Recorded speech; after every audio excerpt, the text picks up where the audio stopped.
Oscar Wilde said that no object is so beautiful that under certain conditions it will not look ugly. But whatever those conditions might be, these are not they.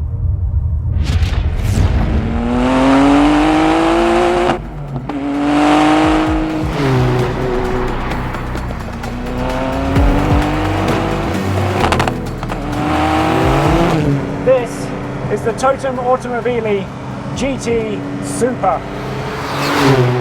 And perhaps surprisingly, it's not a resto-mod, more a brand new car from the mind of an extraordinary young man. My dream is to build the best car in the world, the best brand in the world.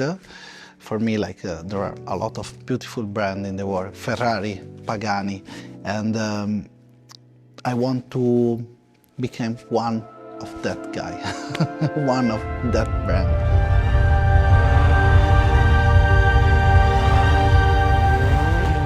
But as a designer by profession, is his creation a case of form over function, of style over substance?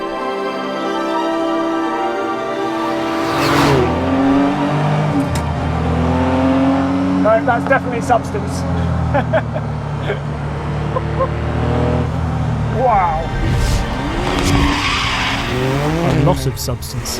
In fact, with a carbon chassis and 670 brake horsepower, this beauty is also a bit of a beast.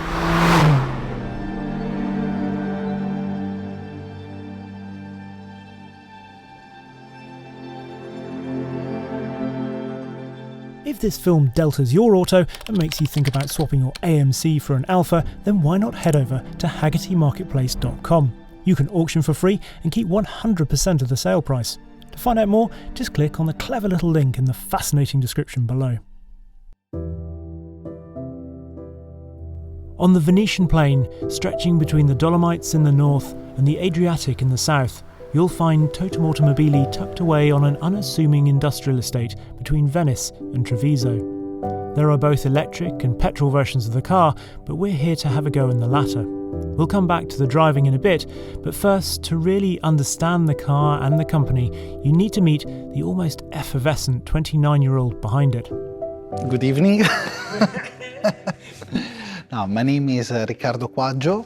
I'm the owner and the designer of Totem Automobili. I started this company in 2018, so 7 years ago, and we produce cars. So I studied in Turin, at IAD University, and then I lived for a while in Rome because there is the Advanced Center of Honda Design. I was a designer for motorcycle and special vehicle. And then my passion was really a lot the interior of the car, because there are a lot of little details, buttons, switch, parts that on the exterior is just a shape, but it's a real designer. You can, in my opinion, really love more the interior than the exterior of the car. So I started my job in Alfa Romeo, but I decided to leave because it was the period with the Stellantis fusion, and I didn't like the idea of what they was doing, and I decided to leave to show to the world what is, in my opinion, Alfa Romeo. That for me was the best brand in the world. As you can tell, he isn't lacking in ambition, but he undoubtedly has the talent to back it up, as a look around the workshop quickly reveals. Okay, so this is our warehouse where we do the pre-assembly line and the final assemble. Mm-hmm. So this, for example, is car number 11 and car number 12. And are these going to be electric? So this is electric and this one is petrol. And this is one of the first stage on the assembly line, where we install all the insulation, all the wiring, for example, and then we start immediately with the interior. So this, for example, we have already started with the interior, before the mechanics. So the mechanics we install after the interior. That is a little bit strange, but it's very important to install before the interior, so we can test all the wiring, and then we can continue with the front chassis, because contemporary we work on the front chassis. Here we have all our stuff on the interior, for example. So this is the original air vent from the 60s, from the Alfa Giulia GT, and this is our air vent. So this is billet aluminium. Yeah, it's Totem design, so it's similar but different. But very different. Yeah. Yeah. Yeah. It's amazing. It's And just here, all the buttons, all the stuff that I like to design all this little so these detail. are all designed Yeah, by you. yeah. For example, here I have, probably you never see something like this. This is the steering column, and it's totally carbon fiber. So you designed Yeah. new, We designed the steering rack and the steering column. and then we've got the carbon. Yeah, the here the wall carbon up wall. here. So here we have all, for example, A pillar, B pillar, C pillar, it's right in Italian, but this is with Totem design, this Yeah, line. so this is sort of, because it looks sort of checkerboard in some lights, and then almost Yeah, sort of herringbone it's in other. You look at it- inspired by the logo of Auto Delta in the 60s, but is different, and it's our design. And all the houndstooth. I noticed you love the houndstooth. This one is very special because it's made by a company in Prato, close to Firenze, Florence, and we match exactly the exterior color, the interior color, and the maybe another color, like let's say this one, that is the same green of the other car, the same cream stitching plus red, because the customer wants a little touch of red. It's amazing colour, this. Yeah, this one we do with silk, the interior. Silk interior. Yeah, Wow. will be a collaboration of a company that do tie. In Italy, it's called Marinella, and we do silk plus leather. You can see how much time and thought goes into each car, but perhaps surprisingly, the carbon chassis was partly born out of time saving. Because unlike a resto-mod where a car has to be painstakingly stripped and repaired before work can begin, these all start from an identical, known square one. And the chassis isn't the only impressive carbon part. I love the fact that this trim is looks like it's metal. Looks like it's carbon fiber, and it's very, very complicated to produce it, especially all this, the alignment here, because of course it's an handmade product, but on a normal car you don't have. So to design, to develop this was very, very difficult. So why do it in carbon fiber rather than? Aluminium will be impossible. Aluminium will be totally impossible and very, very expensive. So the original car was not glued, but has like a rubber plus a trim with aluminium. But it's not a detail that I really love, because every time the rubber maybe is not perfect right. So this is the nicer way to do. Refreshingly, he really doesn't seem to be motivated by money and seems to only want success so that he can reinvest and design more. But nothing comes from nothing, so how did he get going? I started in 2018 with probably had like a 20,000-30,000 euro stop. And my grandfather gave me a detail warehouse, and I bought a Giulia GT for like 4,000 euro, and I started alone with another guy, an old guy that helped me to create molding. We create something, but really with nothing. And with, for example, with some supplier, I say, oh, please, I don't know, with Brembo, I ask, can you give me for this project the brakes system? Can you give me this, the other? So one day probably I will pay. I don't know. So I try to convince some people, some company, for my dream. And luckily, I think that even if in Italy the bureaucracy, everything is complicated, if you have a dream and you are very, very concentrated to the purpose, you can do. Now there are about 10 people working at Totem Automobili in this mix of modern techniques and an old-school, handcrafted, artisanal approach. When you see what goes into each one, I think it's almost surprising that they don't cost more than £450,000. So all this is made from scratch by our engineer, Nova Progetti, that is the company that did for us the engineering of the suspension system. And it's our old piece of aluminum, CNC made, and unique for this car. Wow. The same as well. Yeah. of this one. A lot of working, and of course it's very expensive, but it's the only way to have something really unique and tailor-made for this car. So on this car, for me, I really don't like to use parts from other car. For this reason, the engine we have developed from scratch. The steering rack, no, I want to show you the steering rack because it's important. It's the first thing that you feel. Yeah. So this is completely developed from scratch. Wow. From a company.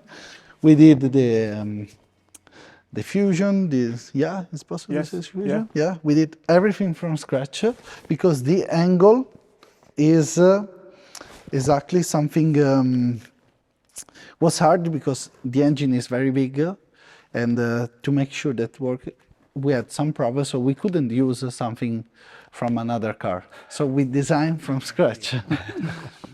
Should we have a look at the... Yeah, of course. So here there is the first phase of the first stage of the car. So here the monocoque is produced in Turin by our supplier JM, and is completely developed for this car, the monocoque, the carbon fiber monocoque. So it's the center part is full carbon fiber and all the exterior parts are full carbon fiber. For example, this is a protection material to avoid, I don't know how to say in English, the trama, the texture of the carbon fiber. Okay, so you don't see the weave Yeah, through the exactly, paint. exactly. Like an old F40. Exactly. How much of this car is made in Italy then? Oh, of course. The whole lot? Wow. Yeah, the front and rear aluminum chassis is made in Italy. The engine is made in Italy. The carbon fiber monocoque is made in Italy. The module of the battery pack are not made in Italy. But yeah, it's probably the only part that is not made in Italy. Yeah. We have Brembo brakes are Italian. All the parts. Sabelt is, Sabelt is Italian. So. Most of all our partner, except the ECU for the electric that is in Germany, all the other parts are made in Italy. Yeah. Was that something that was really quite important to you? Or? For us, yes. Yeah. It's important, the quality is important how it's made, the car, because as I told you, like it's not only how it look or the handling of the car, but it's about how you see the details, the little details of the car has to be the best. For this reason, people is interested in this kind of car because it has to be really nice, but also when you touch, it has to be nice. It's tiring just listening to Riccardo, and I wonder if he ever really rests. Sometimes I wake up in the morning, like probably at 5, with an idea, or I don't sleep because I have in my hand, my mind, an idea to, I don't know, I want to design a new switch, or I want to design the arm of the mirror a little bit different, a little bit more.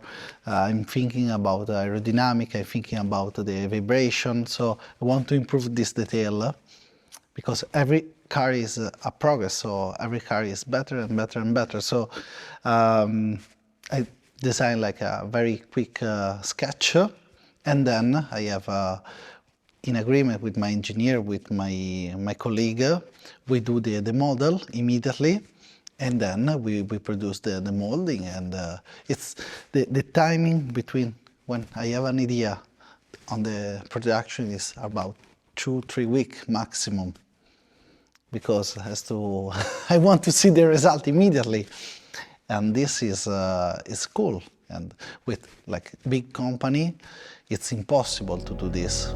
The thing is, in some ways Riccardo does want Totem Automobili to be like a big manufacturer, because he's working hard to get the car properly homologated, crash tests and all, which is impressive, but also makes me shudder to think about something so pretty being smashed up.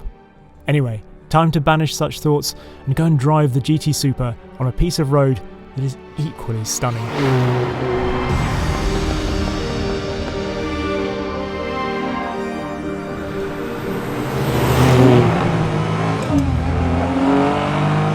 In a straight line, wheel spin, yeah, that's fine.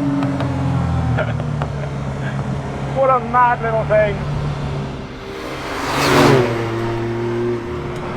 It is so beautiful up here. This is the Venetian Pass. It's incredibly historic. Not always in a particularly good way. But it's a fabulous bit of road. As soon as you get into this, you know it means business. The clutch is heavy, it's a Sachs racing clutch basically. So you've got to be on your game from the outset. The other thing you notice is actually, it feels small in here. Not to the detriment, it feels like a small car. It's easy to place on the road. I think from outside, because it's quite a chunky looking car, you think it might feel almost too wide, but in here, no, it has those sort of classic proportions in terms of being nice and easy to thread down a road, even quite a narrow one. The geometry is fully adjustable. I've actually tried this in a more track setup as well, but I prefer this more neutral stance. It just gives slightly better feel. All the weighting you could want is there. Yes, this has got power assistance in the steering, but it's still a lot of weight, a lot of feedback. You can feel camber changes, bumps. This is on R53 dampers, and the only other place I've really come across them that I know of is the GMA T50, which is a pretty good reference to have. The ride has a controlled smoothness to it, a sense of good damping within a fairly short amount of travel that keeps the car feeling contained without being too stiff. Riccardo is actually swapping to Aurum dampers in future cars in his quest for the perfect product, and I get the impression that he's always tinkering, never satisfied, even in the cabin, although it looks pretty fabulous to me.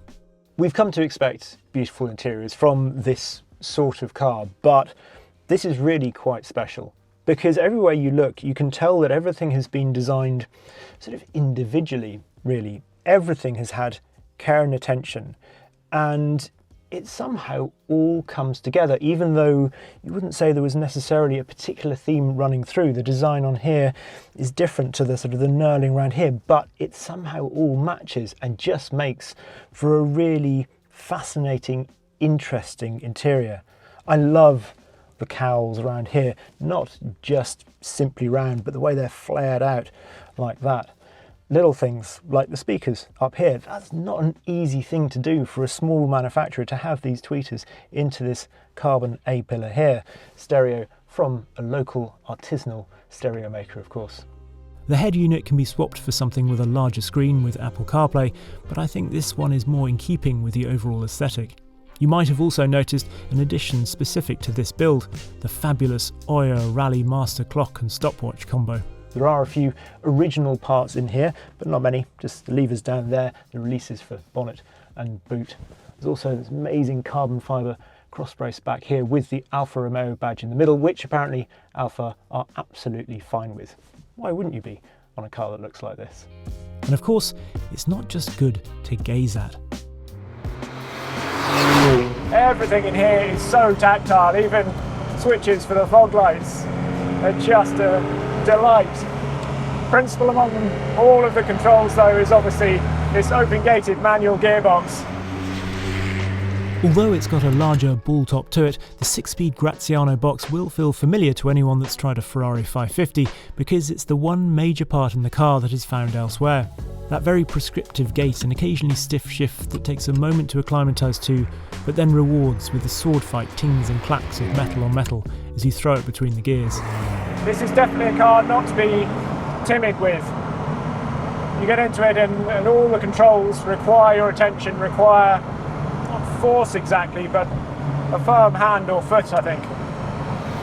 You can feel the transaxle, you can feel the gearbox back there. Because it's a carbon tub, you do hear and feel anything. But I kind of like that. It makes you feel so connected to the car. If you like a really mechanical driving experience, this certainly delivers. We've got Brembo brakes in this. The pedal initially perhaps hasn't got the firmness that you might expect. We've been used to sort of modern brakes and sort of modern pedals, but actually it means you can really lean deep into the pedal saddle. They've got a lovely feel to them.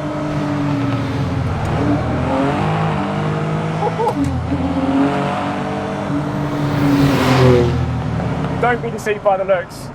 This is serious supercar performance. In some ways it's strange having this sort of performance and sitting up sort of quite straight, quite sort of prim and proper like this. These seats are the more comfortable sub-L seats. They are really comfortable actually as well, so you certainly have no issues on that front in terms of using this daily. You can get some much lighter carbon, sort of naked carbon bucket seats that save about 50 kilos. Overall, the car isn't actually quite as light as you might expect, at about 1350 kilos or 3,000 pounds, but I think that's because Riccardo is obsessed with quality of materials and aesthetics, at least as much as outright performance. It's a blend that is immediately apparent when you open the bonnet. I mean, wow. A car as pretty as this was always going to have a great looking engine bay, but even so, it is just stunning. This is the 2.8 litre sequentially turbocharged 90-degree V6 heart of the car. It was designed by Italtecnica in Turin with input from none other than Claudio Lombardi, he of Lancia and Ferrari fame. You might remember Turin-based Italtecnica from the Chimera Evo 37's wild turbo and supercharged 4-cylinder. Riccardo chose this engine because it seemed to him to embody a modern version of the legendary Busso V6 used in Alfa Romeos from the late 70s to the mid-2000s. That this turbocharged V6 could be homologated to Euro 6 emissions regulations was also appealing, and the fact that you won't find it in anything else. This was designed to be something of a technical tour de force for Italtecnica, with not just road cars in mind, but also everything up to Le Mans hypercars.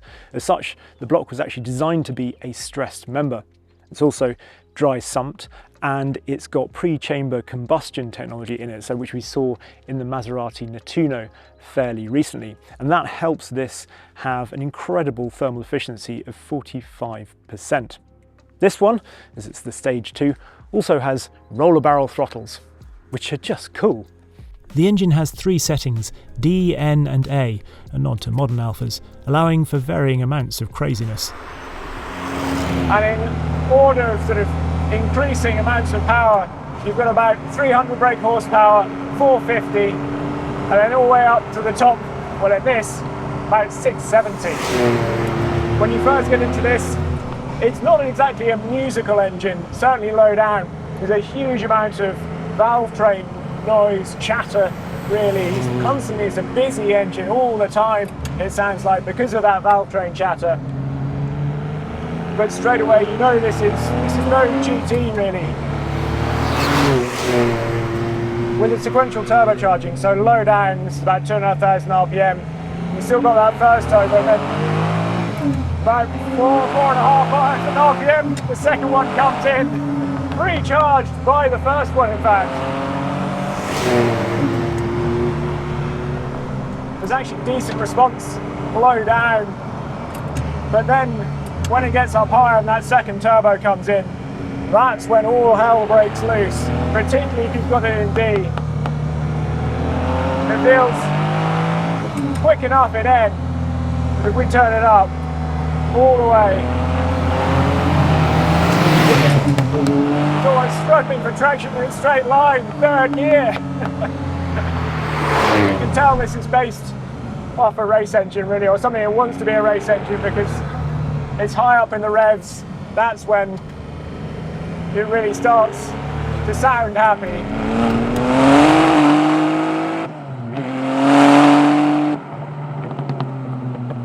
It's not beautifully musical like a naturally aspirated Busso, and at times I did yearn a little for something more operatic, but it does get more melodious the higher you rev it. You can feel how tiny wound the diff is, both under acceleration but also on coast as you brake into corners. When you start pushing it in the corners, it slides actually like an old Alfa Giulia, but also a bit like an F40.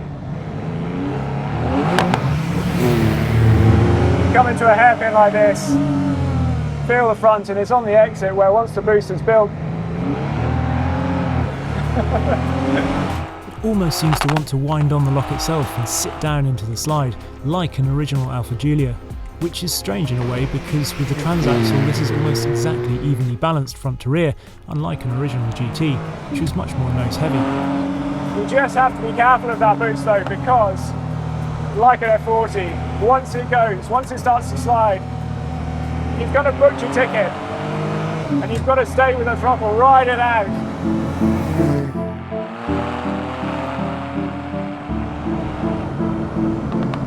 What a magical day.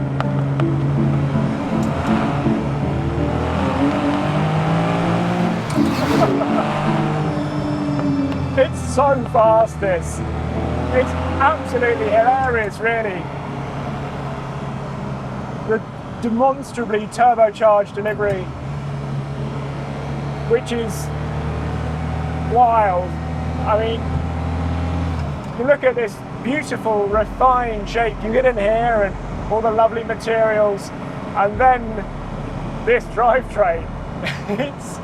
It's like looking at a beautifully crafted pasta dish with a really spicy arrabbiata sauce that kicks you in the mouth as soon as you taste it. But for all its wildness, you know the chassis is fundamentally right, because if it wasn't, then on Cup 2s on sometimes chilly tarmac with all that turbocharged torque, you'd be off the side of the mountain before you could say tagliatelle. It is so impressive what Riccardo has created. In some ways, it's a hard car to define, because there is much that is modern, but there is also a timelessness to it. Its name, GT Super, is just right really. It's more than a GT in the sense of Grand Tourer, because although it has oodles of refinement in some areas, it's also quite feisty and physical. It's not relaxed like a Gran Turismo. Equally, it's not a GT as in an original Alfa Giulia GT. There is no point comparing it to something like an Alfaholic's resto-mod because, much as I adore them, they're totally different. Yes, GT Super is somehow spot on. What's more, it's clear that this is not the endgame for Ricardo Quaggio. He is just getting started, and I can't wait to see what he does next.